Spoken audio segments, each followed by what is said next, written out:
یا سمیع د دې برکت څه دی، د دې فضیلت څه دی، د دې فواید څه دي. ډیر بهترین عمل دی دا د سره لازمی شیرم کوي او دا د سره لازمی په خپل هم د عملو کې که د چا هر قسم شرعي حاجات ضروريات د هغې دپاره هم ډیر بهترین او ډیر مفید عمل دی. نو هغه عمل څه دی؟ هغه ډیر آسان دی.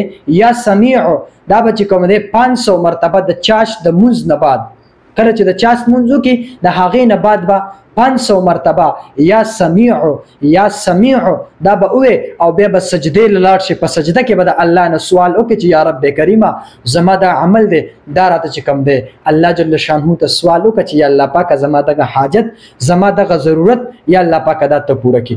ان شاء الله دا به الله جل شانه ستا لازمي دا عمل الله جل شانه قبلی او الله جل شانه به ستا هر قسم حاجت او ضرورت پوره کوي. خو ما ورته څه کوو؟ ما ورته پهله په خلکو پسې منډې وو، په خلکو پسې ګرځو چې کله ښه ستړي شو راشو الله ته ودرېږو، نو بیا هم الله جل شانه مونږ ته عمل مونږ ته چې کوم دی هغه ضرورت هغه حاجت هغه پوره کړي.